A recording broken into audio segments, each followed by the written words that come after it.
galaxy had already chosen its victors, or so it thought. For centuries, the Xylar Dominion crushed every rival with fleets that darkened the stars. No empire, no coalition, no secret alliance had ever been able to stop them. Their war machines were countless, their commanders ruthless, and their expansion endless. In council chambers across the galaxy, alien rulers spoke only in whispers about resistance. The very word hope had vanished from their language. The Xylar were not just conquerors, they were inevitability itself. Worlds surrendered before battles even began, because surrender at least meant survival. But all of that changed with the arrival of one small human vessel. The aliens had heard of humanity, of course, but only in fragments. To most of the galaxy, Earth was a quiet, insignificant world sitting far from the central lanes of power. They had no great empire, no history of conquest among the stars, and no fleets that stretched across sectors. To the Xylar Dominion, humanity was nothing more than another name on the list of species destined to kneel. And yet, one ship appeared.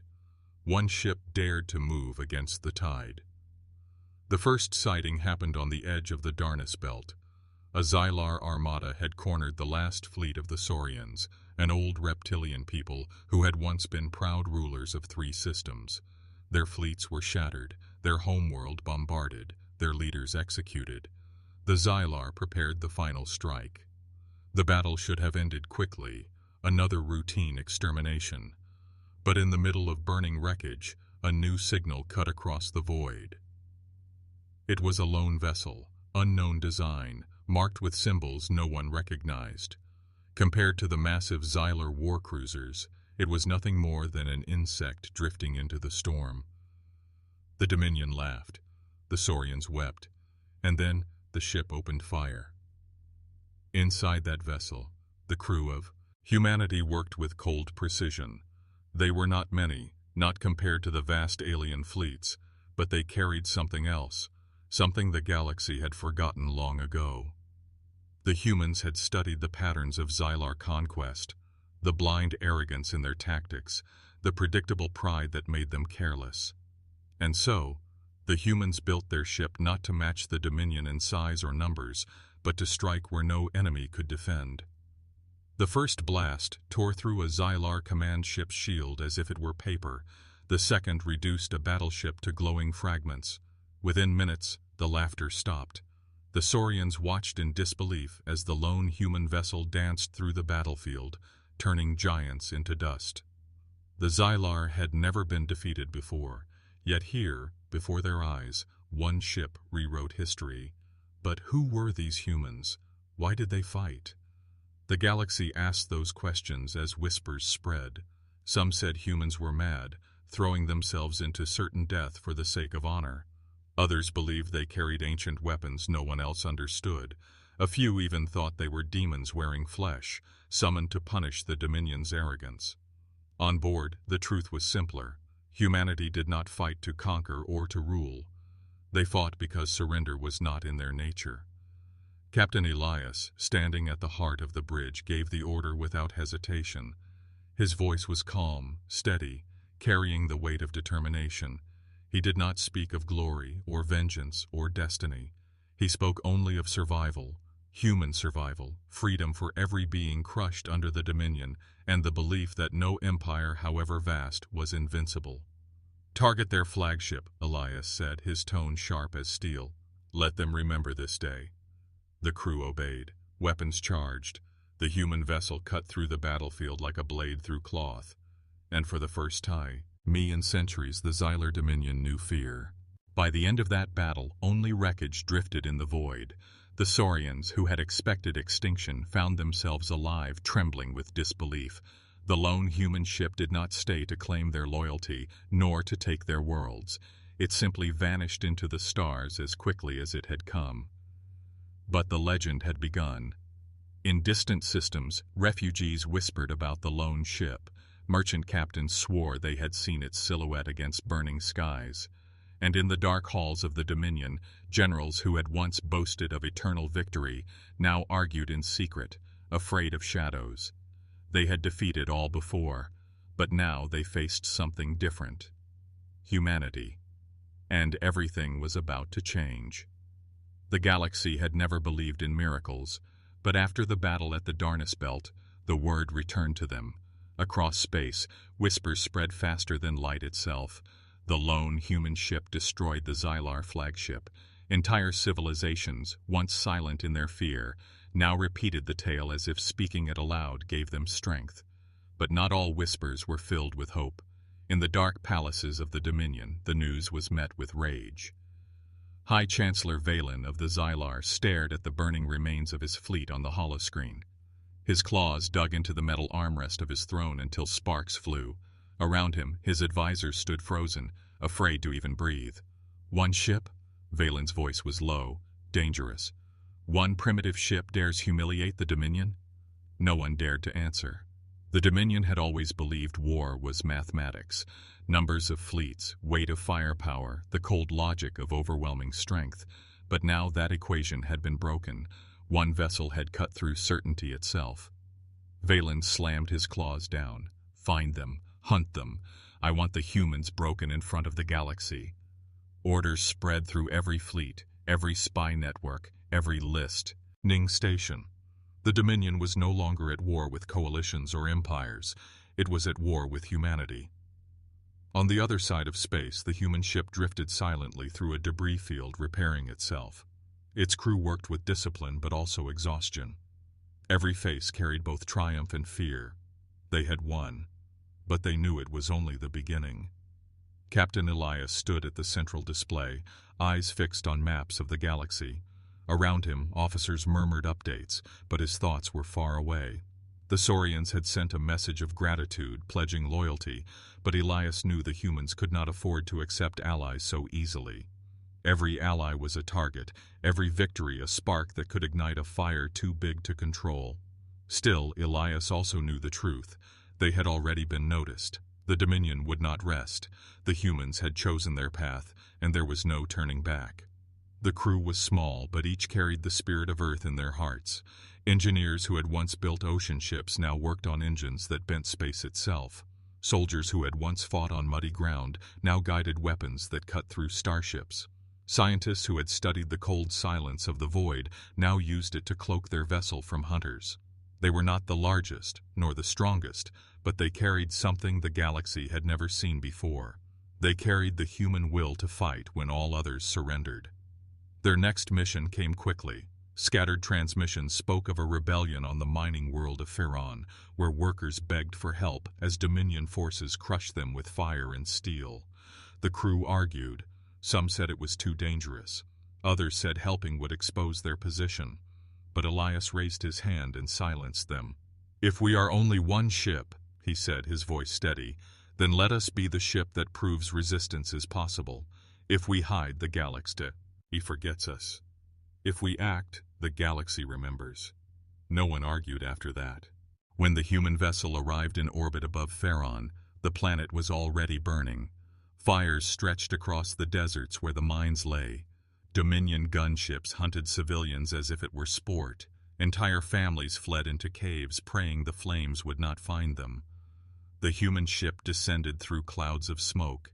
At first, the rebels thought it was another enemy warship come to finish the slaughter, but then the sky lit up. The human vessel unleashed its weapons with surgical precision. Gunships exploded in fireballs. Armored transports crumbled into dust. Dominion troops, once merciless, now scattered like insects before a storm. And then the voice of humanity filled the airwaves. "This is Captain Elias of Earth. You are not alone. The Dominion can be resisted." The rebels looked up in disbelief. For years they had fought in shadows, believing themselves forgotten. But now, above their skies, a ship fought for them. Hope returned, but victory carried a price. As the Dominion retreated from Ferron, they sent out a desperate signal. The High Chancellor's hunters were closing in. Fleets moved to trap the lone human vessel. Trillions of credits in resources, thousands of warships, and countless soldiers, all to destroy one small ship. On the human bridge, alarms blared. Scanners showed fleets moving from every side. Escape routes closed one by one. Lieutenant Merrick turned to Elias. "Captain, we can't fight this many. Even with our weapons, it's impossible." Elias stared at the map, silent for a moment. Then he whispered words that chilled the crew, but also lit a fire in their hearts. "Then we do what humans have always done. We turn the impossible into survival." The crew braced themselves. Engines roared, shields flared. The lone ship turned directly toward the encircling Dominion fleets. In that moment, the galaxy held its breath. Would humanity's Mira, client here, crushed under the weight of numbers? Or would one ship once again defy the laws of war? The answer would change everything. The Dominion's trap was perfect, at least on paper. Fleets of colossal warships formed a tightening net across the stars. From every direction, the lone human vessel was hemmed in, its escape routes sealed, its options dwindling. The Xylar generals were certain, this time, humanity would be erased. But certainty had always been their greatest weakness. On board the human vessel, tension pressed like a weight on every soul. The lights flickered red as scanners filled the display with hundreds of enemy signals. The crew sat in silence, the scale of the threat almost overwhelming. Lieutenant Marek broke the silence. "Captain, if we engage, we'll be torn apart within minutes. If we run, we'll be chased into nothing. We don't have a way out."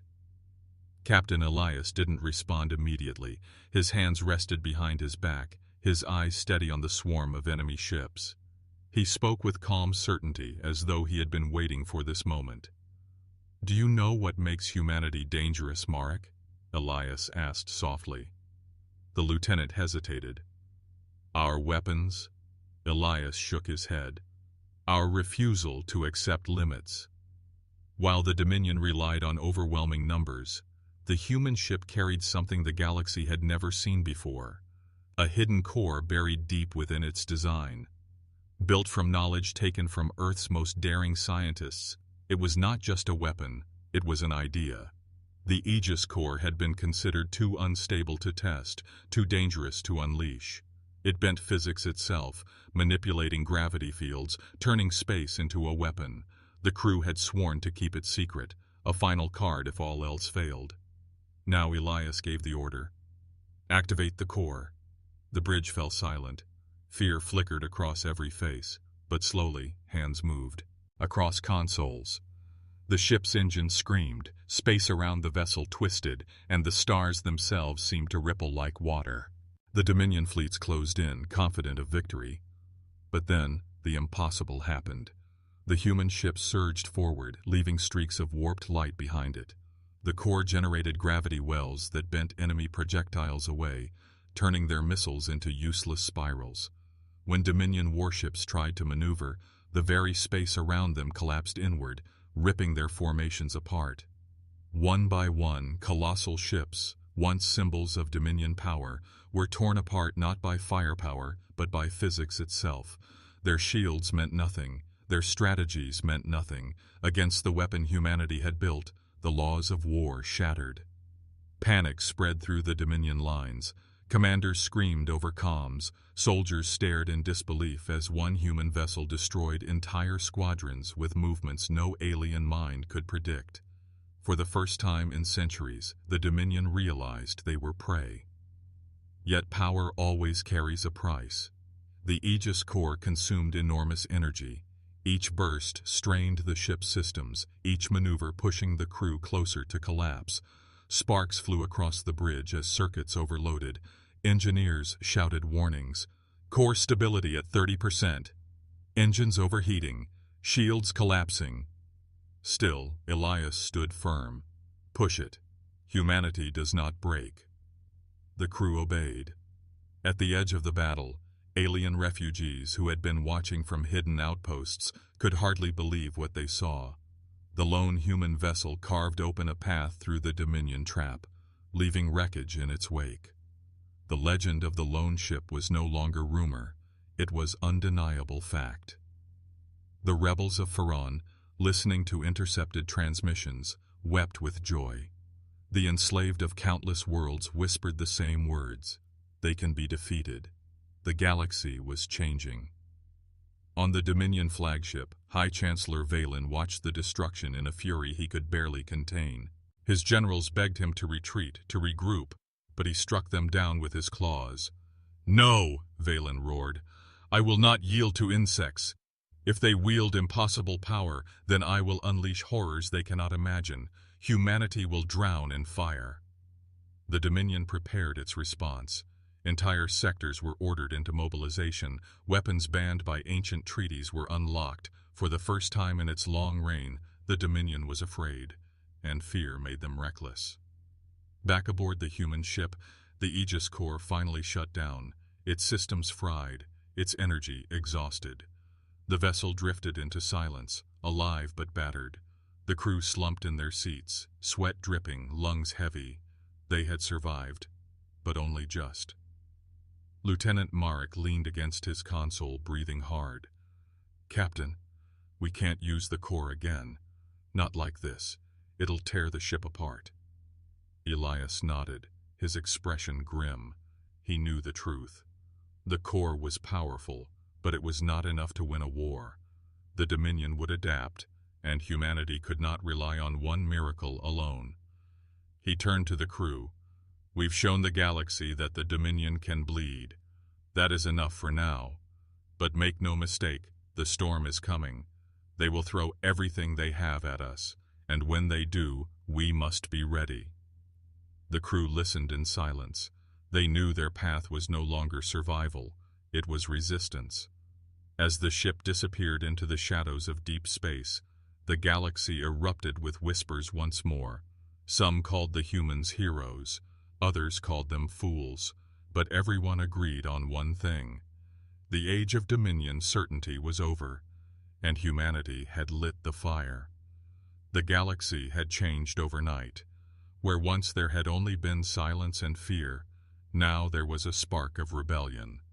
Small resistance groups, scattered across forgotten systems, began to rise again.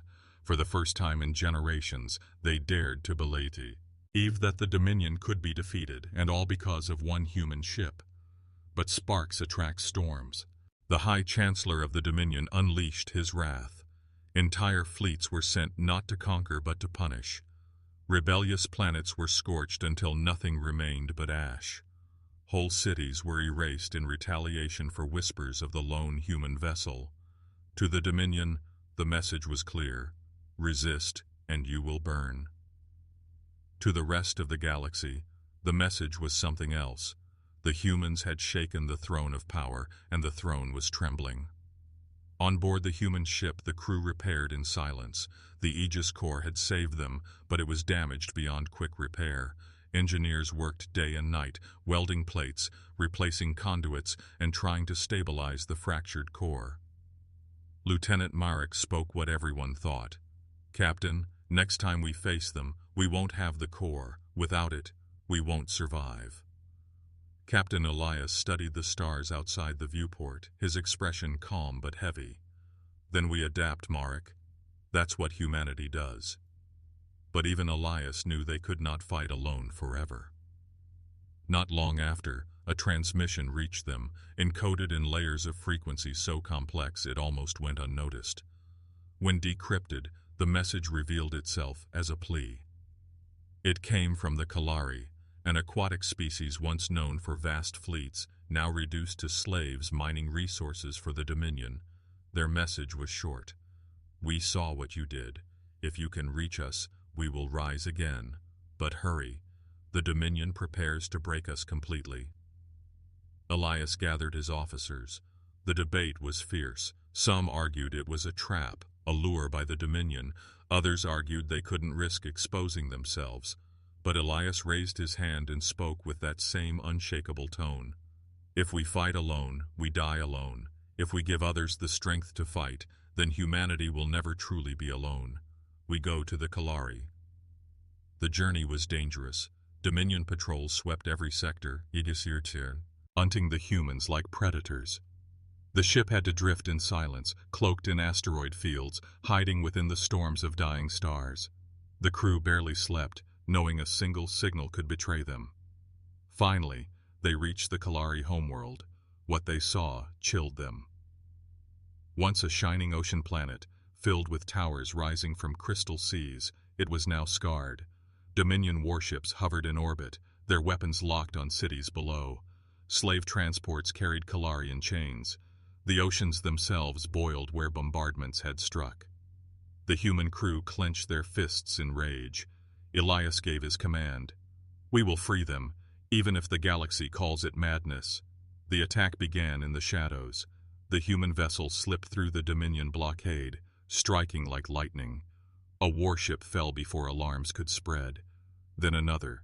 Explosions lit the skies above the Kalari seas. On the planet, enslaved Kalari looked up and saw the impossible. A single unknown vessel fighting the Dominion itself. Their chains felt lighter, their spirits burning. The Kalari underground took the chance. They rose from hiding, flooding the cities, seizing weapons, striking back against overseers. For the first time in decades, their voices roared with freedom.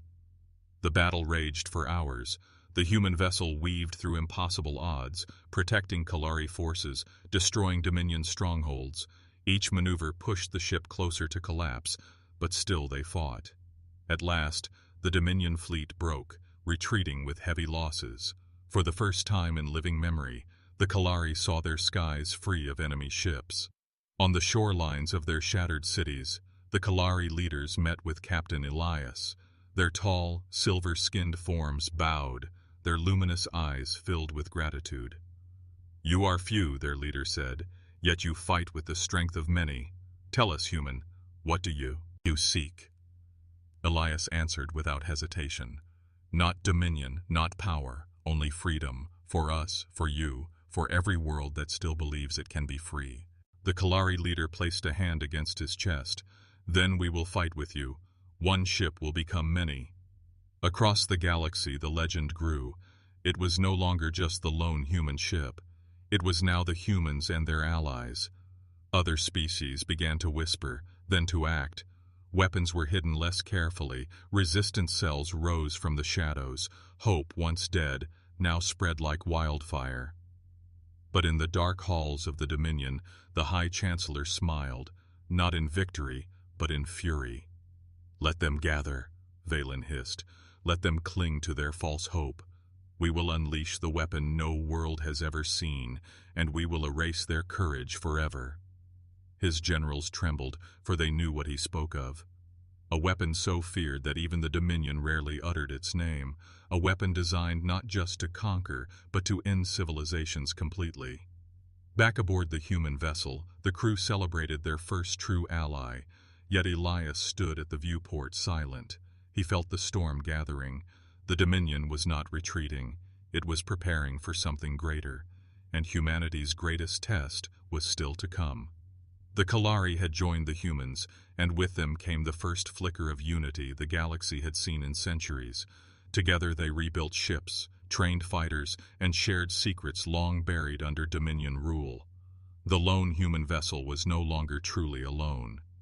Yet victory was a fragile illusion.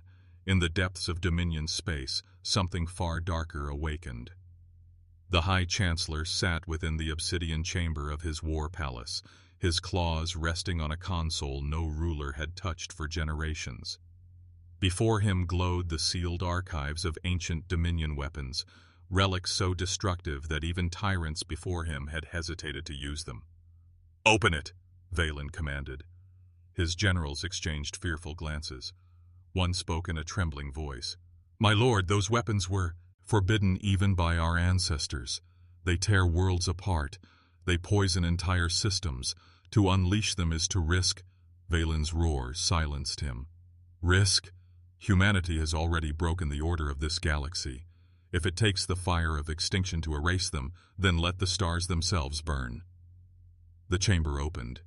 What lay inside was the weapon the galaxy feared above all, the Oblivion Forge, a machine capable of tearing energy from the fabric of suns themselves, turning light into annihilation.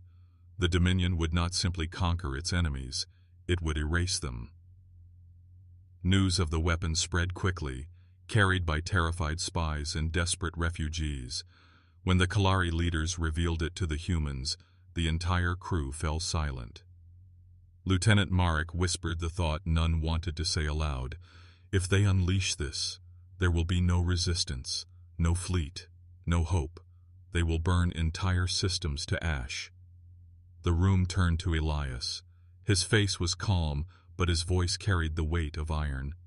"Then we will stop it. Not tomorrow, not after it destroys a world. We strike now. Humanity will face their darkest weapon, because if we wait, there will be nothing left to save." The crew knew what that meant. Not survival, but sacrifice. The humans in Kalari planned the unthinkable. The Dominion had hidden the Oblivion Forge deep within the burning clouds of the Valar Nebula, guarded by fleets larger than most civilizations had ever seen. No sane commander would send a ship into that storm. But humanity had never been known for sanity. The plan was simple, yet impossible. The Kalari fleets would launch a diversion, attacking from the nebula's edge to draw Dominion forces. The lone human ship, its core barely stabilized, would slip through the chaos, pierce the heart of the Dominion defense, and destroy the forge before it could ignite. If they failed, the galaxy would burn. The day came.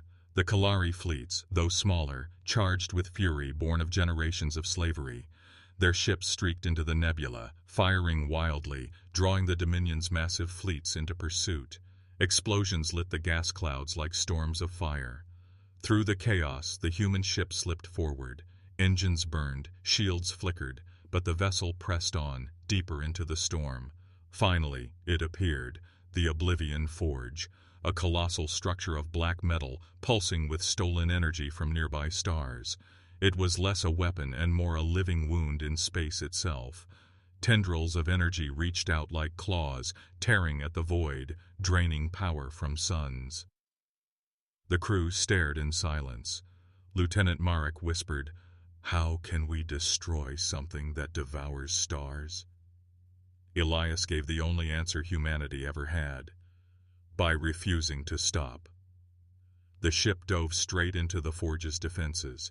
Dominion warships closed from every side, but the humans fought with reckless precision. The core, still unstable, flared again. Gravity bent around the vessel, ripping apart Dominion formations, clearing a path through fire and death. Each maneuver pushed the ship to the edge of collapse. Alarms screamed, consoles exploded, blood streaked across uniforms. But still, the humans pressed forward. At last, they reached the forge's heart. Its core pulsed with raw, stellar energy, unstable and violent. One shot there, and the entire machine would collapse. "Target locked!" the weapons officer cried. Elias gave the command. "Fire!" The cannons roared. A beam of energy struck the forge's heart. For one moment, nothing happened. Then the impossible began. The forge convulsed. Its tendrils lashed wildly. The energy it had consumed turned inward, collapsing. A star's worth of power folded into itself, tearing the machine apart. The nebula erupted in a storm of light and fire. Entire Dominio and fleets were caught in the blast, shredded into nothing. The forge, the weapon of extinction, was gone. The human vessel, battered and broken, limped free of the explosion. Its hull was scorched, its systems nearly dead, but it had survived. Cheers erupted on the bridge. The Kalari fleets, still fighting on the nebula's edge, saw the explosion and wept with joy. Across the galaxy, hidden eyes watching the battle realized the truth. The Dominion's greatest weapon had been destroyed by one human ship. The legend was no longer rumor, it was destiny. In the War Palace, High Chancellor Valen watched in silence as the forge's signal vanished. His generals trembled, certain he would slaughter them in rage. But instead the Chancellor leaned back slowly, his eyes burning with something darker than fury. "They are clever," he whispered. "They are dangerous, but they have also revealed themselves. Now the entire Dominion will rise as one, and humanity will drown beneath the weight of an empire." On board the human vessel, the crew lay in silence, too tired to celebrate. Elias stood at the viewport, watching the fading light of the destroyed forge. He knew the truth. They had won a battle, perhaps the most important in history, but the war had only just begun, and now the Dominion would stop at nothing.